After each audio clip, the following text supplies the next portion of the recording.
there are so many things we are doing as opposition that I can't tell you all now. But from the polling unit, before you announce that result on election day, the whole world will know.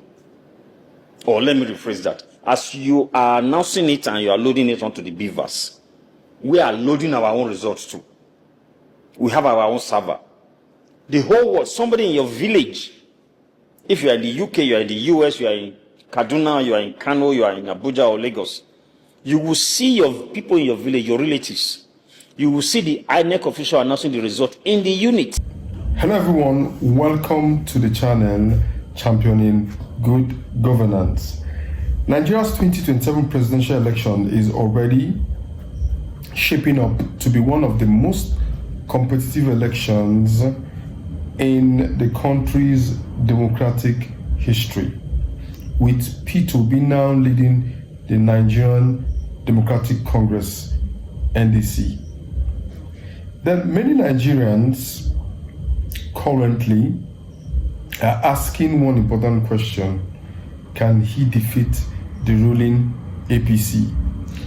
In this video, we will examine the major factors that could work in P2B's favor. Be rest assured, this is not a prediction of the election outcome, but an analysis of the political realities that may influence the race. So the first factor is the economy. Many Nigerians continue to face rising food prices. Inflation is part of it. Unemployment is part of it, and the higher cost of living.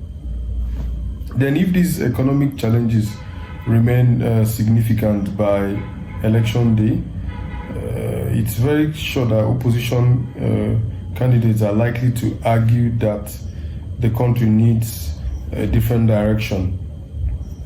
You know, elections around the world often become referendums on economic performance, and Nigeria is no exception at all. Then the second factor is P2B's reputation. You know, supporters often describe him as disciplined, like we've all seen over the years, as prudent with public resources, and also he's focused on accountability. You know, his record as a former governor is frequently highlighted by those who believe he represents a different leadership style. So if he convinces undecided voters that he can translate these qualities that we know, the aforementioned qualities, into national leadership, it could strengthen the campaign. Then the third thing I have in mind is youth participation. As we noticed during the 2023 elections, P2B attracted strong support from many young Nigerians, you know, from professionals and also first-time voters. And if that enthusiasm returns in 2027 and translates into high voter turnout, it could really become one of the defining features of the election, no doubt. So, however, enthusiasm alone is not enough. Supporters also need to ensure that they register, that they collect their voter cards where applicable, and actually vote on the election day. So another important issue is the coalition politics, the coalition politics. If the opposition leaders remain united behind one candidate, they could present a stronger challenge to the APC, because a fragmented opposition could divide votes and make it easier for the ruling party to retain power. Political unity has often been a decisive factor in competent or competitive elections. So the next thing that I have in mind is regional support. Because to win Nigeria's presidency, a candidate needs not only the highest number of votes, but also the constitutional spread across the states. That means that P2B will need to expand beyond his traditional strongholds, that we know already, and attract significant support from the north, precisely from the southwest and the north central, and even other regions. So winning only a few regions will not be enough. And his campaign strategy will also matter in the upcoming elections. So because the candidate who presents the clearest solutions on security, for example, job creation, electricity, education, healthcare, and infrastructure, that very candidate is likely to gain the confidence of undecided voters. So Nigerians generally want practical solutions rather than just political slogans, because they are tired of it. Security remains actually another major issue.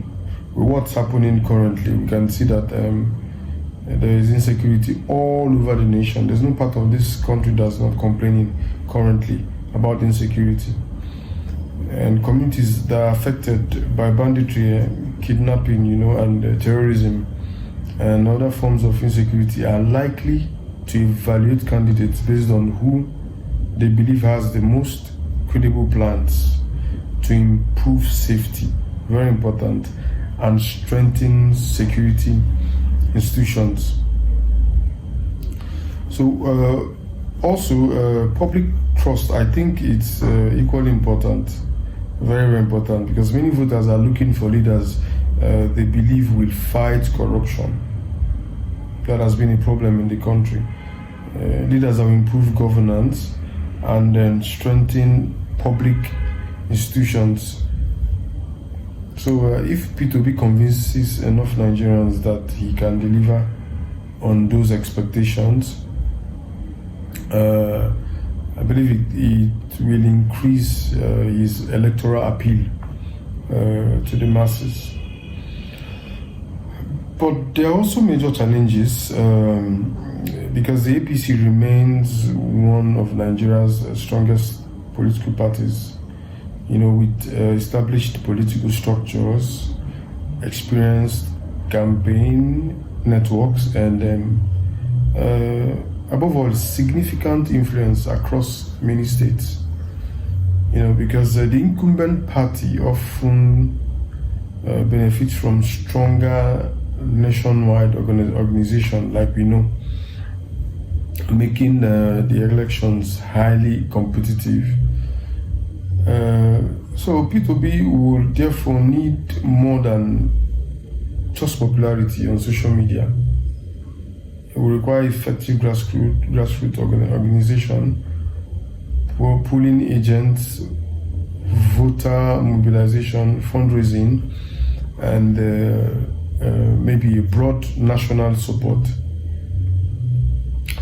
So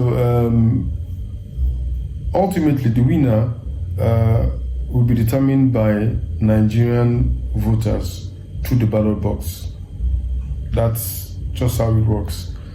Through campaign debates, through campaigns and debates, differently, endorsements, party structures, voter turnout, and the conduct of the election, will all play important roles. So no political analyst can accurately guarantee who will win before Nigerian votes. It's not even possible. I think Peter Obi could improve his chances against the APC if he successfully expands his support across the country. If he also presents persuasive policies, proposals, maintains a strong nationwide campaign, benefits from broad opposition unity, and converts public support into votes on election day. I think that will help him a lot. And at the same time, the APC remains a formidable competitor. We should not forget that.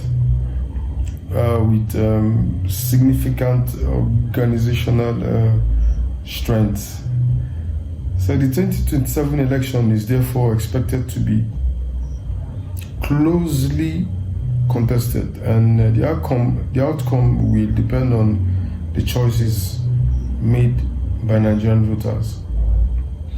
So I think I will stop here. I've said enough.